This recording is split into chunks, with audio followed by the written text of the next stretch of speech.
What's going on, guys? We got a lesson today on Bollinger Bands and standard deviation. We've done this lesson live, however, it was not recorded, so I'm going to run through this really quickly, assuming you can go back and watch through the video to get anything you may have missed. Ignore my dog eating stuff in the background. But I'm going to run through this very quickly so you can, get a good idea of how to utilize these in your day-to-day trading. Essentially, we start here, right? This is our bell curve. This is our first deviation in our bell curve, right? And you'll see it down here. This is our negative and our positive first deviation. We know that 68.2% of data points fall within this range. This is our second, negative and positive. We know that 95.4% fall within this range, 99.8% in a third deviation, and 100% into a fourth deviation. So you'll see here notated on this actual bell curve that 0.1% of the time the price will be in this range. 2.2% in this range between a second and third, 13.6 and 34.1, and that's on either end, right? So you have 0.1 in either extreme and so on and so forth. The bell curve is fairly simple. You have your mean, which is the center line, and that's going to be really important in utilizing this in the Bollinger Bands. So this is SPY on our daily time frame. You'll notice that I use Heikin-Ashi candlesticks. Anyway, the Bollinger Bands are very simple to utilize. So if you go to your indicator tab and you just type in BB, you'll have them pop up, right? You'll see right here my settings. These are the standard ones, 20 and 2, and your offset at 0. You never really need to touch that offset line. But essentially, when we come outside of our Bollinger Bands, so right here, we're outside of our Bollinger Bands, you get a reversion to your mean, okay? Outside of your Bollinger Bands, reversion to your mean. Outside of your Bollinger Bands, we were just shy of the mean here, but then you have outside of your Bollinger Bands, reversion to mean. Outside, reversion. And it's very textbook, right? And of course, there's always going to be times where right here we have our outside and we don't get our reversion to our mean. And in cases like that, you want to play it as you see it. But generally, we have our outside, we curl in, we go to our mean, right? The next logical expectation when it comes to Bollinger Bands is when, let me remove these drawings, when we break, right? So we have outside of Bollinger Bands, a rejection, we have our break. The logical expectation in a break, and in this case we went a little bit lower, is the other side of our Bollinger Band. So we have here, that's ever so slightly outside. It's kind of a perfect rejection, but mean, other side. Mean, we rejected, here's the original side. But the moment we get this breakthrough, other side is the expectation.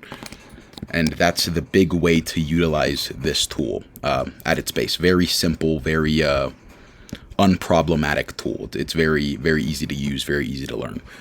Now, what I like to do and how I like to adjust the Bollinger Bands is I like to add a second one on. This is a 50 length second deviation, right?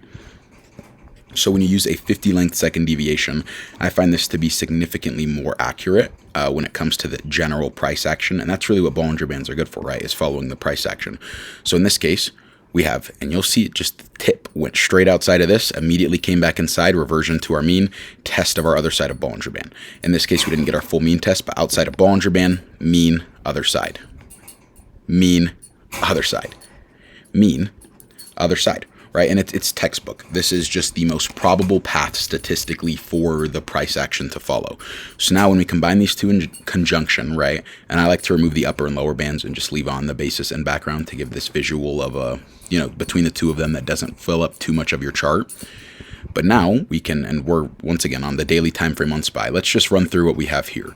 So we have outside of our Bollinger Band, and in this case we're outside of the 50, not the 20. We slightly went out of the 20 in this candle here. Here. Outside, first mean, second mean, other side. We have our first mean. We didn't fully get to our second mean. That's okay. Outside of Bollinger Band, rejection of mean.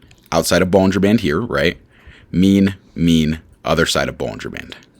And what I like about this, right, and I could run through and continue to show you, but I think you have a really good visual of when we're outside of both in this case, reversion to mean. We broke, tested our next mean, we went to our other side, and then we went to our other side of our 50. And that's why we use both of them together. Because in the rare exception where our Bollinger Band continues to be outside for this long, our 20 is not enough data in my opinion. So in this case, it gives us this full data set, and we actually started reversing at this spot, which is incredibly typical. We can go a little bit more extreme, right? So let's take off the 50. Let's go to our third deviation. This is our daily time frame, a third deviation Bollinger Band. You'll notice that we very rarely ever go outside. Remember, 99.7% of data points fall within this range. So in this case, this candle was outside, reversion to our mean. This candle was outside, reversion to our mean. But we'll see this has been since January of 2022. We've had 2 times where we could have utilized this third deviation Bollinger Band. So we typically don't want to go this far out. And then you evidently have a 4th deviation where all data points will fall within. And this, strangely enough, is an exception to that. But, of course, the data gets displayed a little different. You can go higher on Bollinger Bands as well, which isn't very useful. But as a general rule, if you know 95.4% of data points fall within this range, we can use this range. Let's zoom in. Let's go to the 5-minute today. Let's see what we have. So we have some rally. We'll even put on both Bollinger Bands. So we have the outside of our Bollinger Band in pre-market, test of our first mean, rejection of our second, bounce. We have a slight breakthrough, that's okay. A push higher, break of this mean implies our other side of Bollinger Band, which we got. And the moment we got this indication, we would have gotten something in here that we were curling in. Our logical targets would have been, let's say in this candle, 398.71 and 398.18 respectively, and they would update per candle, right, on a 5-minute basis. But after we broke this mean, we tested our next mean. That is the most logical path. And after that mean broke, we tested the other side of a Bollinger Band.